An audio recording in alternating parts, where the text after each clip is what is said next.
My name is Sally Huss. I write and illustrate children's books. I'm going to read this one to you right now. It's called Allison Rose and Her Dancing Toes. It's about being happy and sharing joy. Allison Rose dances on her toes, and all she ever wears are dancing clothes.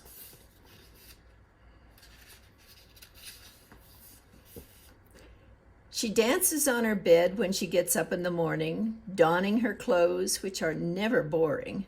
She dances in the kitchen where she goes to eat.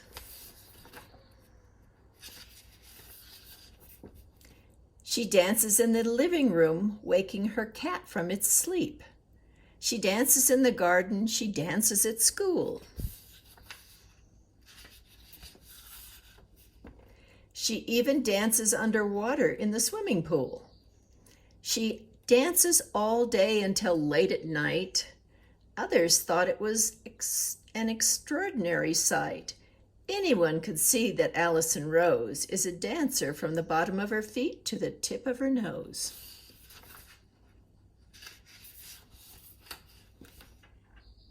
But why? Why do you dance wherever you go? A growing crowd wants to know. Then she turns and speaks to the baffled collection, who are keeping her under their close-eyed inspection. Dancing keeps me on my toes. That's all I have to say about that, says Allison Rose.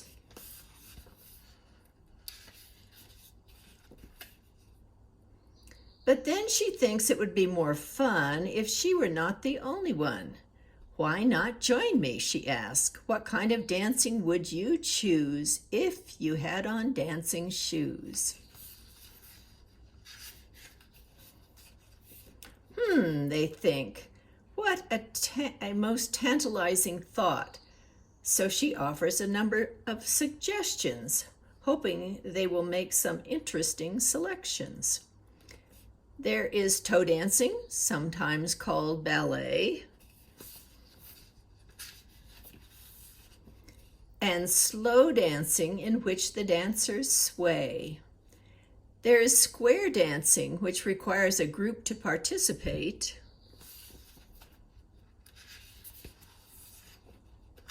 And chair dancing, in which your arms must hesitate. In this dance, you never leave your seat. You're only allowed to move your feet.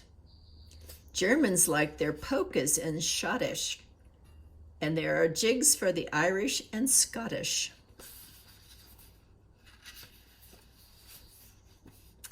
There is dancing like Zorba the Greek, and to do the limbo, the Jamaicans must not be weak.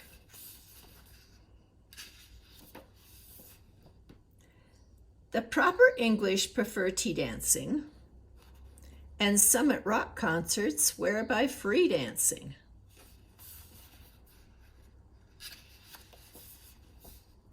There are dances for the bride and groom, and waltzes that fill a ballroom. There are rumbas and sambas and tangos, and even flamboyant fandangos.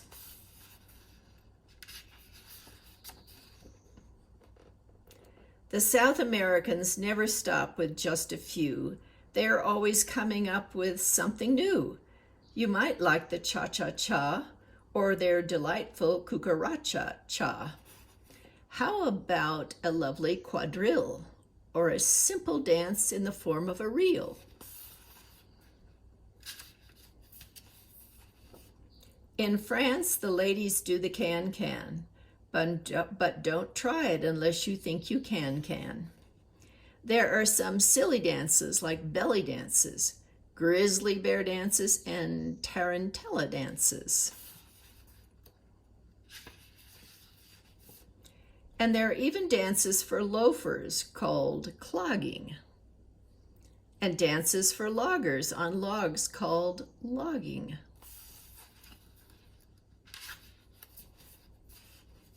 There is, of course, foxtrotting, bunny hopping, jitterbugging, and hip hopping. Then again, you might prefer a line dance. Every cowboy considers it a fine dance.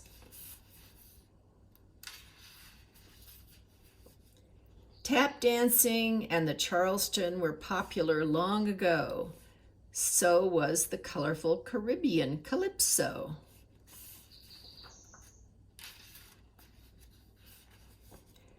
You might not be up to the Polish mazurka dance and would wish to join in a gentler maypole dance. Keep in mind that there are as many dances with dips and many others requiring flips, and still other dances that wiggle hips.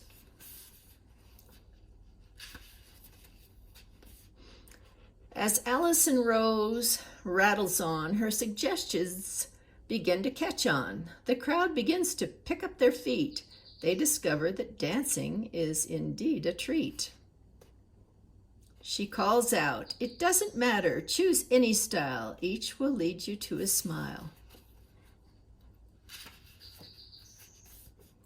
As they boogie-woogie to their heart's delight, they find that even cowgirls love dancing in the moonlight.